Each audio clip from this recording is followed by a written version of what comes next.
جمال يا عبد الله ركز معايا. فين العريس؟ فين كامل؟ عيدها معلش.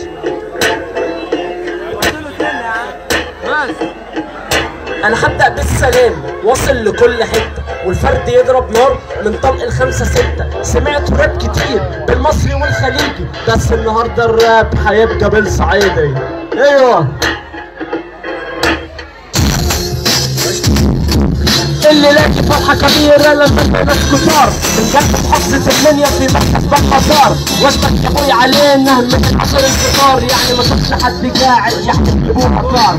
فرحة اخونا كامل يعني معنى الرجولة، راجل سادد مكانه شجاع من الطفولة، عشان تفوزي بقلبه ما يحبش بالسهولة. يعني انت حد واعد طيب بدون بطولة. بص يا بنت الحلال عشان تكوني عارفة، انا عايزك برا راجل شفتك تبكي واقفة طباقة درجة اولى. أكيد يعني شايفة كم مرة تخدميني وروحي تكوني خايفة. ما خلاص جابوا العيال والله تصبحنا عاد.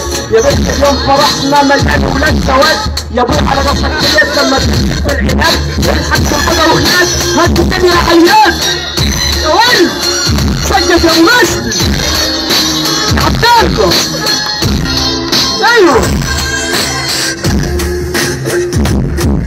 طب بص بقى يا حبيبي لاجل بس ما تبكي عارف، يعني ما تزورش بره على الرجال وعلى الشفايف، عشان انت بره اعمى وفي بيتك بس شايف. لو فرد دخل في بيتنا وكنت خايف. طب بص يا حب عمري يا فرحة السنين، فكك من اي تركي اخي مسلسلين. مواعيد ماتشات الكورة تبقى حفظها زين، لكن بنعيش حياتنا عالي العب ومبسوطين. طب بص يا ابن قلبي في شرط من الشروط، لو مرة خسر الاهلي ما تبقاش تعبت موت.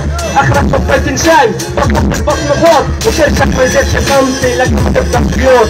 فخلاص دموا العيال والله هتفضحينا عاد. يا حبيبي اليوم فرحنا مليان ولاد سواد. يا ابوي على راسك ديت لما تمسك في العناد الحق تاخدها واخداك. هتجيبني يا عيال. ايوه يا ولد الجرافات تخيل عليا موت. الجثة اهو. شكرا سقفوا يا ولاد. في ايه؟